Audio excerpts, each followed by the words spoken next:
Halo, selamat pagi. Bertemu kembali dengan saya Pak Tian.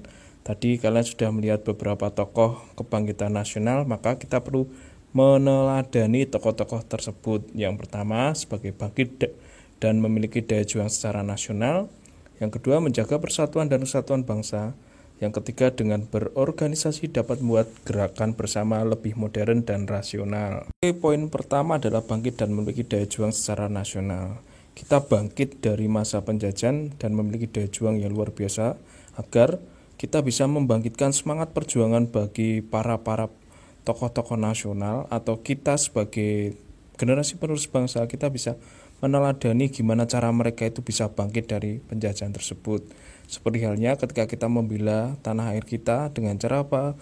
Sebagai pelajar, kalian wajib untuk namanya belajar, berjuang demi cita-cita kalian. Dan mereka berjuang tidak hanya untuk namanya mendapatkan sebuah pengakuan, tetapi mereka berjuang demi kepentingan bersama. Maka apa yang mereka perjuangkan untuk kepentingan nasional dan apa yang mereka korbankan untuk kepentingan nasional, maka mereka sering dikatakan sebagai tokoh kebangkitan nasional yang memiliki daya juang dan bangkit segala keterpurukan agar mencapai sebuah tujuan yang sangat luar biasa sekali, yaitu kemerdekaan Indonesia. Poin selanjutnya adalah menjaga persatuan dan kesatuan bangsa. Tujuan mereka cukup hanya simpel maupun tidak terlalu ribet. Mereka ingin mempersatukan bangsa Indonesia yang terpecah belah menjadi banyak bagian, karena menurut mereka dengan perjuangan daerah tidak akan maksimal. Maka mereka membentuk sebuah organisasi yang ditujukan untuk mewadahkan setiap para perjuang bangsa Indonesia agar bisa bersatu dalam melawan penjajahan di atas bumi Indonesia. Yang ketiga, dengan berorganisasi. Dengan cara seperti itulah mereka bisa bertukar pikiran, bertukar pendapat, dan bertukar cara gimana mereka berjuang. Dengan bertukar pikiran, mereka bisa menyatukan segala perbedaan yang ada dengan pola pikiran agar mereka bisa menjadikan suatu tujuan bersama, kepentingan bersama. Dengan berorganisasi ini mereka bisa berdiskusi, lebih bisa mementingkan kepentingan bersama daripada kepentingan golongannya. Dengan berorganisasi ini mereka bisa tahu letak di mana caranya atau gimana caranya perjuangan. Selain mengangkat senjata, mereka bisa belajar cara berdiplomasi dari teman-temannya seperjuangan, atau mereka bisa belajar gimana caranya membentuk sebuah organisasi yang kuat, utuh, dan bisa mempunyai daya juang yang tinggi.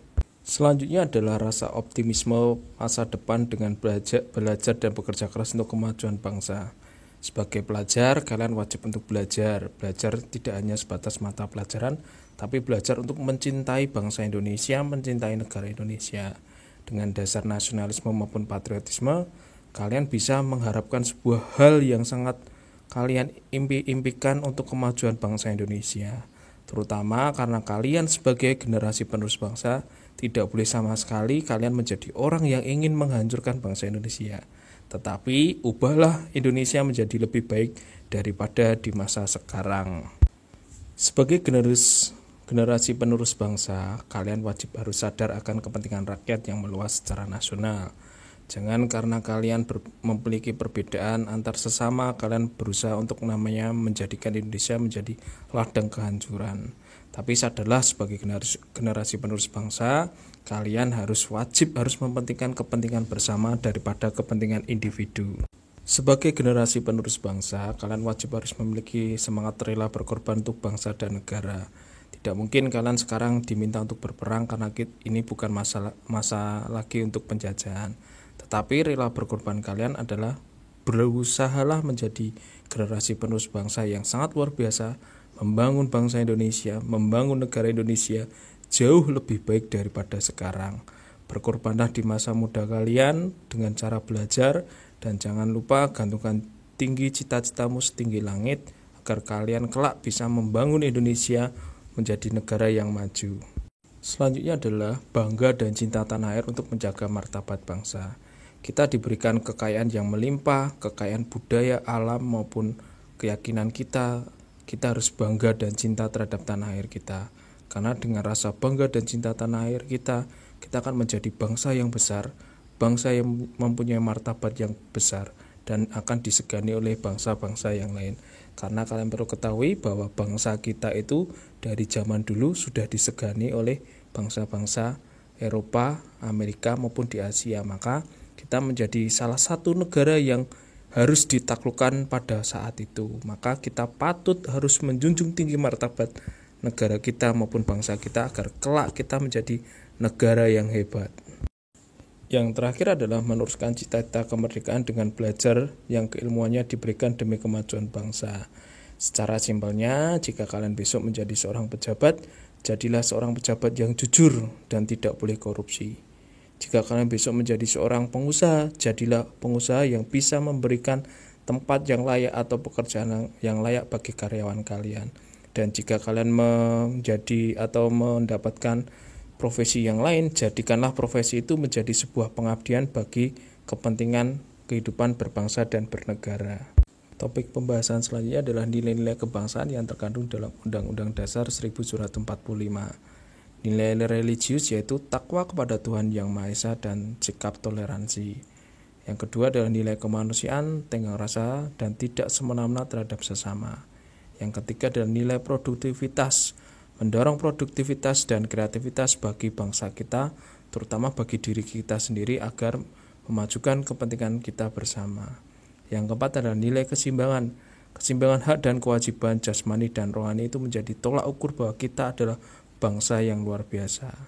Yang kelima adalah nilai demokrasi, partisipasi rakyat dalam pemerintahan, dengan cara kita tetap mengawasi jalannya pemerintahan agar pemerintahan bisa bersikap adil, dan kita sebagai rakyat wajib harus memastikan pemerintahan itu dipergunakan dengan baik, tidak semena-mena. Yang keenam adalah nilai kesamaan derajat, persamaan derajat sebagai manusia dan hak asasi manusia di mata hukum maupun di mata Tuhan.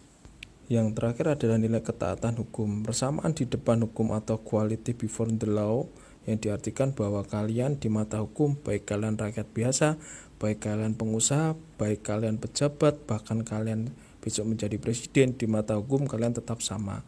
Hukum tidak bisa tebang pilih karena dilindungi oleh undang-undang, maka hukum harus bersifat adil. Saya rasa pembelajaran untuk hari ini cukup.